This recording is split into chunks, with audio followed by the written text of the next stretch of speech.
Estamos iniciando mais uma edição da Sessão TV Atende. Nosso convidado de hoje é o Supervisor de Vigilância em Saúde Ambiental, Aldo Fernandes. Aldo, seja muito bem-vindo à Sessão TV Atende. Eu que agradeço por mais uma oportunidade. Aldo, período de estiagem, de seca, e hoje existe um trabalho constante com o Aedes.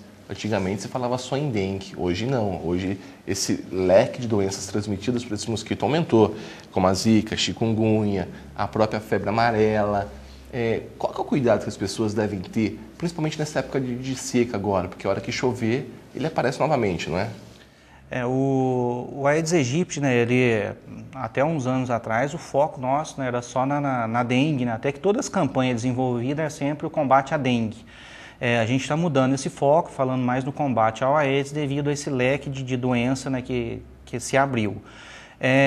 Os cuidados, né, a gente pede a toda a população, né, a gente mantém as visitas o ano todo, né, a equipe de agentes estão na rua mantendo o número de visitas. A gente tem uma diminuição dos focos nessa época do ano. É uma época seca, né, então a maioria dos focos encontrados, vamos por laje, muitos outros depósitos acabam secando. Porém, tem uns depósitos que ele é permanente com água. E esses depósitos acabam mantendo os Aedes. É claro que numa proporção menor, mas ainda mantém. Então a gente tem, vamos supor, os ralos, né, geralmente ralo externo, que tem sifão, nesse ralo fica com água praticamente o ano inteiro, ele não seca. Caixa d'água sem tampa, é um depósito permanente e ele acaba mantendo esses Aedes o ano todo. E às vezes, vasos com planta. Então a planta, geralmente, o dono de casa está regando ela independente da seca ou não, ou até rega até mais, devido à seca. Então isso aí acaba mantendo esses Aedes. Então a gente faz um alerta a toda a população, né, porque às vezes a pessoa esquece, né, muda o foco, às vezes, do que está acontecendo no momento, mas a dengue, né, e o Aedes aegypti em si a gente não pode esquecer dele, porque quando a gente menos espera, acaba acontecendo os casos no nosso município. Né? Mesmo com o tempo assim, vocês estão encontrando focos do mosquito? Mesmo com o tempo, é claro que tem uma diminuição drástica, mas tem encontrado. Né? Durante essa semana mesmo os agentes acabaram encontrando vasinho de planta, ralo e caixa d'água sem tampa. Então acabaram encontrando essa semana ainda. No caso, se em um determinado quintal a pessoa guarda alguns objetos lá, pneu, latas, se o mosquito colocou lá o ovo lá antes desse período de seca, está lá com essa seca, a hora que chover, o pessoal vai ter problema. O grande problema do combate ao Aedes aegypti, né, que hoje não se fala mais na erradicação do Aedes aegypti, isso já viu que é muito difícil, apenas o controle.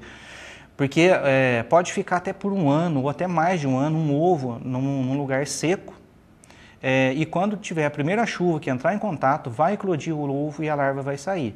Então vamos supor, os ovinhos que os Aedes deixaram o ano passado, no final da época de chuva, né, então eles deixaram lá, esse recipiente com o sol acabou secando, está seco até agora, mas quando voltar a chover, né, a gente acredita que lá no mês de outubro, novembro, começa a intensificar o período de chuva, vai eclodir, as larvas vão sair. E quando isso acontece, com vários objetos jogados, igual a gente encontra pela cidade inteira, terreno baldio, infinidade de depósito.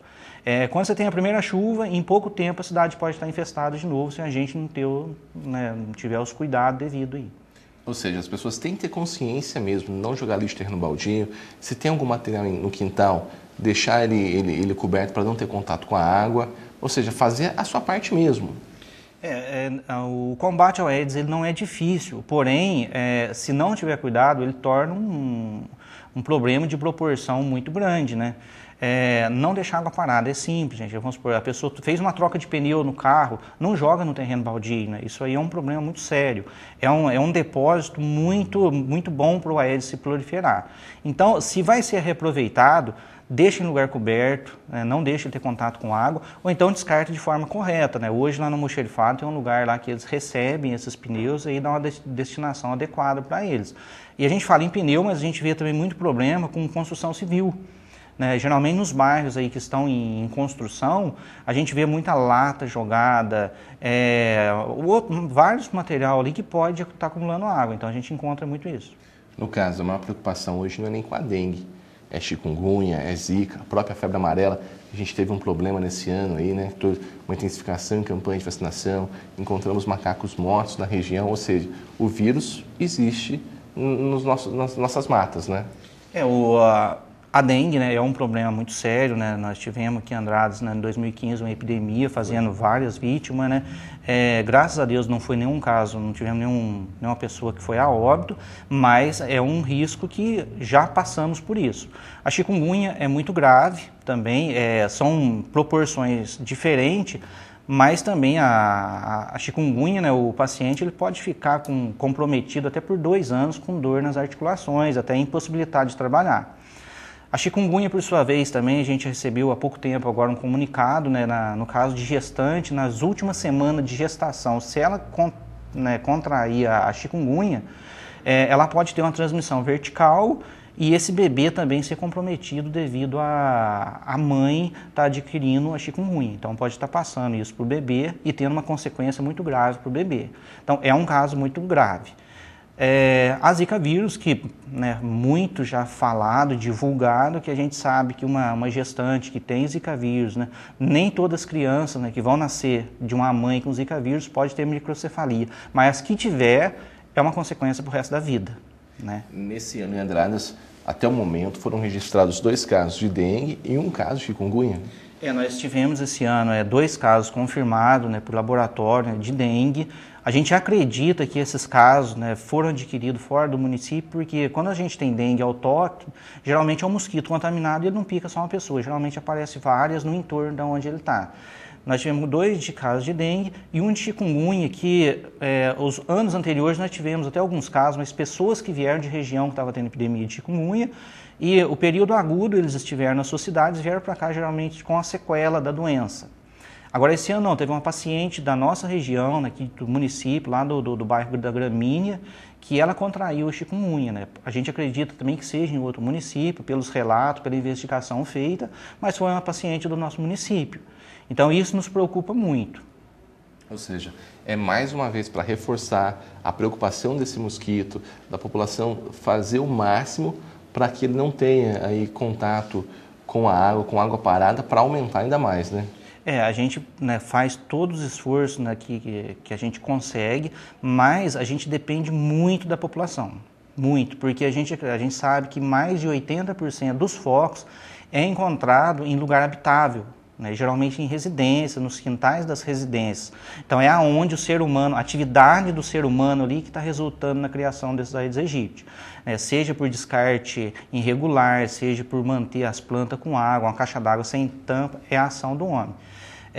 A gente vale ressaltar também a febre amarela, né, que ela foi uma doença que ela reemergiu, né, ela estava esquecida por muitos anos, e quando todo mundo esperava que a chikungunya ou a zika, né, ia fazer muitas vítimas, de repente apareceu a febre amarela esse ano. A gente sabe que mais de 180 óbitos foi confirmada na região, né, onde foi o maior surto dela, na região de Governador Valadares, aquela região lá. E no nosso município nós tivemos o caso da epizootia, que é a morte de macaco. Então foram encontrados 8 animais mortos, desses 8, 3 foi para análise, e um deles, né, um foi inconclusivo o exame, um deu negativo e um confirmado por febre amarela. Então ele morreu com febre amarela. Isso significa que nas nossas matas circulou o vírus da febre amarela. Se o indivíduo for até essa mata, né, o mosquito contaminado, né, que é o hemagogos ou sabetes, que transmite lá no meio silvestre, pica o indivíduo, né, e ele vem para o centro urbano com a febre amarela. O Aegypti, picando essa pessoa, ele contrai o vírus e passa a transmitir a febre amarela na zona urbana. E isso é o que a gente não pode deixar acontecer, porque a gente acaba perdendo um pouco o controle. Tá certo, Waldo, agradeço a sua participação e até uma próxima oportunidade falando um pouco mais aí sobre outros setores da vigilância em saúde ambiental. Eu agradeço a oportunidade e qualquer informação necessária a gente está disponível.